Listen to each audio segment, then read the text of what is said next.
Students, welcome to our channel. तो start करते हैं worksheet number 34 science class 10th Hindi medium. धातु और अधातु के बारे में हम पढ़ रहे हैं। पिछली वर्कशीट में भी हमने काफ़ी कुछ पढ़ा है। जो नए स्टूडेंट आ रहे हैं, जो भी हमारे चैनल से जुड़ रहे हैं, पिछली वर्कशीट्स को ज़रूर देखें। इससे आपको सारे कॉन्सेप्ट भी क्लियर होंगे, हमने क्या कराया है, आपको क्या समझ में आया है, और ये वाली वर्कशीट भी आगे की क्लियर होगी। तो चलिए धातु और अधातु के बारे में जानते हैं। इसमें हम नया टॉपिक पढ़ने जा रहे हैं, आयनिक यौगिक। आयनिक यौगिक क्या है? आयनों से बने होते हैं। आयन क्या होता है? वे परमाणु हैं जो इलेक्ट्रॉन को या तो ग्रहण करते हैं या त्याग करते हैं। तो आपको सीधे से बताते हैं कि देखिए दो चीज़ें होती है, एक धातु और अधातु। जब इनको आपस में मिलाया जाता है तो एक यानी कि धातु इलेक्ट्रॉन को देता है और अधातु इलेक्ट्रॉन को लेता है। तो इनके बीच में जो संबंध बनता है उसे बोलते हैं आयनिक संबंध। ठीक है, तो यानी जो यौगिक बनेगा उसे बोलेंगे आयनिक यौगिक। ठीक है समझ में? तो हमने क्या बताया कि आयन वही होते हैं, या तो इलेक्ट्रॉन को ग्रहण करेंगे या इलेक्ट्रॉन का त्याग करेंगे, तो या तो धनावेश बनेगा या ऋणावेश बनेगा। तो धातु क्या करते हैं? वो अपनी प्रवृत्ति के अनुसार इलेक्ट्रॉन का त्याग करते हैं, यानी इलेक्ट्रॉन देते हैं। ये दाता है, दानी है, इलेक्ट्रॉन को देते हैं, त्याग करते हैं, तो इसीलिए धन आयन बनाते हैं। ठीक है, पॉजिटिव आयन, और उनके ऊपर धन आवेश लगाता है, वही पॉजिटिव का सिंबल होता है। जबकि अधातु जो इलेक्ट्रॉन है उसको ग्रहण करते हैं यानी लेते हैं, तो ये ऋणायन बनाते हैं। तो इनके ऊपर कौन सा आवेश होगा? ऋण आवेश होगा। ठीक है, और यही दूसरे शब्दों में यहाँ पे मीनिंग में समझाया हुआ है कि धातु और अधातु के बीच में जो अभिक्रिया होती है वो एक्चुअली में होती क्यों है? वो अपने अष्टक को पूरा करते हैं, यानी जो बाहरी कोश होता है, शेल होता है, उसको वो पूरा करते हैं और अपने आप को स्टेबल करने की, स्थिर करने की कोशिश करते हैं। तो उसको पूरा करने के लिए इलेक्ट्रॉन को लिया जाता है या दिया जाता है। इलेक्ट्रॉन को या तो त्याग करते हैं या तो इलेक्ट्रॉन को ग्रहण करते हैं। तो त्याग कौन करता है बच्चों? धातु। इलेक्ट्रॉन का त्याग करते हैं यानी वो धन आयन बनाते हैं।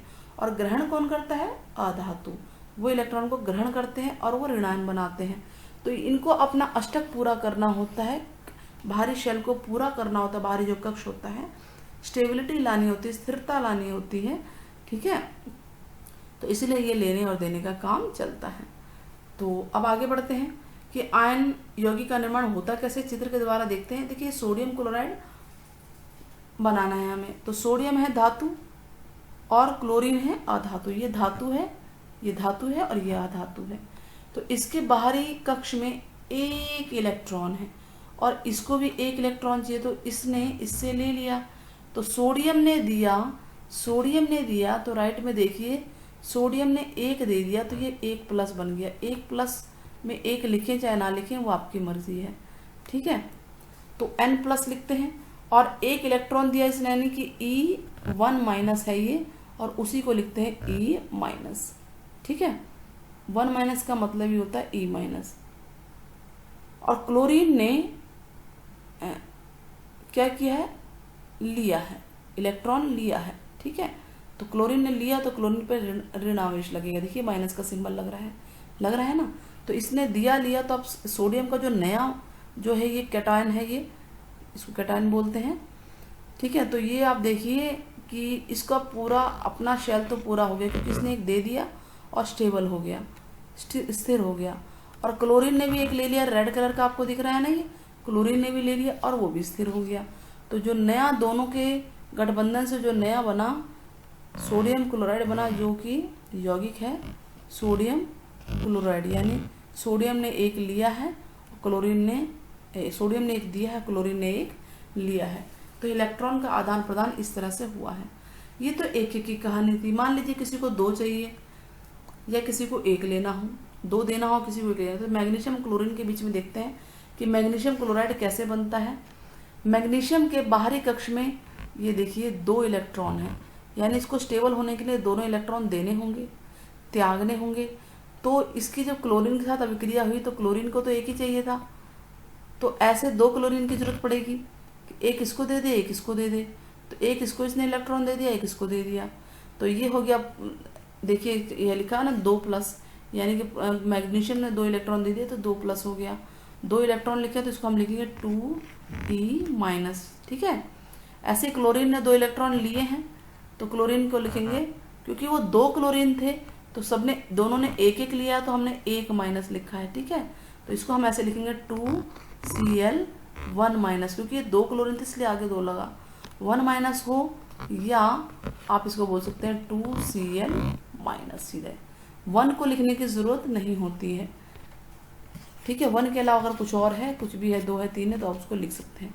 तो इस तरह से हमने सोडियम क्लोराइड का और मैग्नीशियम क्लोराइड को बनाना सीख लिया है कि कैसे ये आता है और इसमें इलेक्ट्रॉन का आदान प्रदान किस तरह से होता है। अब आ गया आपको समझ में। तो चलिए प्रश्नों के उत्तर करते हैं कि धनायन और ऋणायन क्या होते हैं और धनायन ऋणायन बनते कैसे हैं।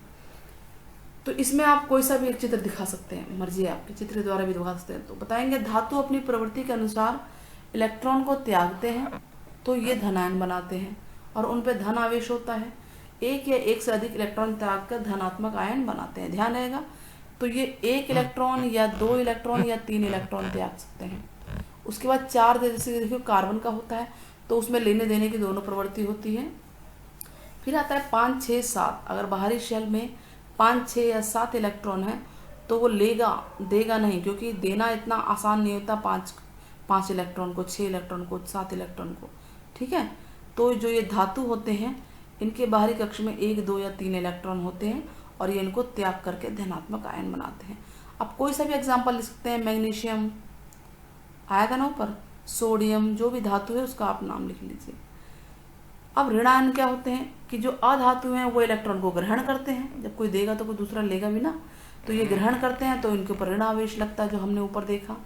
और ये 1, 2 या 3 इलेक्ट्रॉन को ले सकते हैं, 1 या 1 से अधिक को लेकर ऋणात्मक आयन बनाते हैं। ऊपर देखिए इन दोनों चित्र में से कोई भी चित्र आप बना भी सकते हैं इसमें। प्रश्न नंबर 2, आयनिक आबंध किस प्रकार बनते हैं। आयनिक आबंध जो हमने पढ़ा अभी, इसमें इलेक्ट्रॉन का स्थानांतरण होता है, यानी 1 इलेक्ट्रॉन को लेता है, 1 इलेक्ट्रॉन को देता है, तो उसी को आयनिक आबंध बोलते हैं। छोटा सा आंसर है ये। प्रश्न 3, परमाणु इलेक्ट्रॉन को ग्रहण करने और उनका त्याग क्यों करते हैं।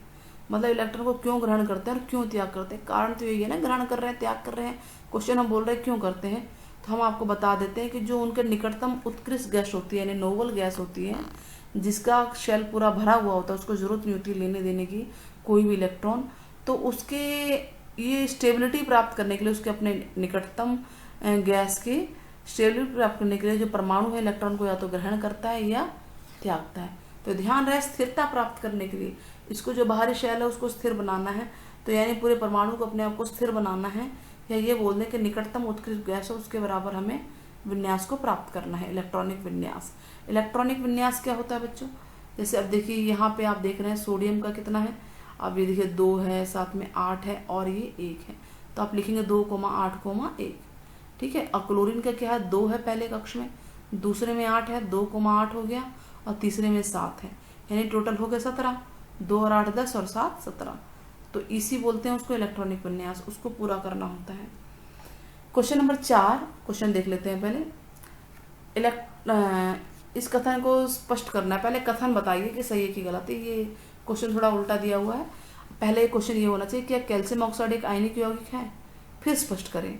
तो हाँ आप लिखेंगे हाँ, यहाँ पे क्या लिखेंगे, हाँ कि कैल्शियम ऑक्साइड एक आयनिक यौगिक है। कैसे पता हमें, क्योंकि कैल्शियम एक धातु है और ऑक्सीजन अधातु है, और कैल्शियम इलेक्ट्रॉन को त्याग करता है, धनात्मक आयन बनाता है, जबकि ऑक्सीजन इलेक्ट्रॉन को ग्रहण करके ऋणात्मक, इसको इसे काट दीजिए, ये है ऋणात्मक आयन बनाती है।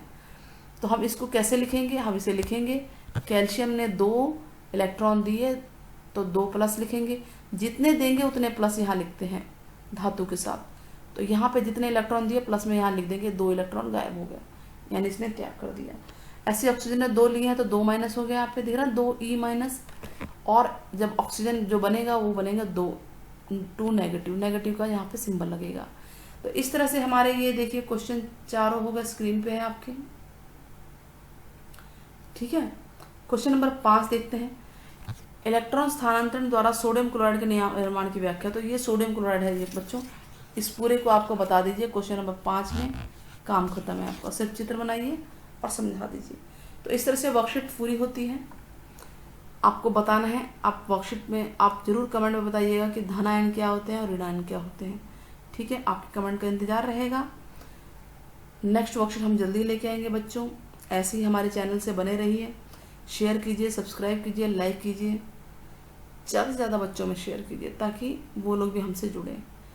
चलिए बच्चों, फिर मिलते हैं नेक्स्ट वर्कशीट में। Bye bye.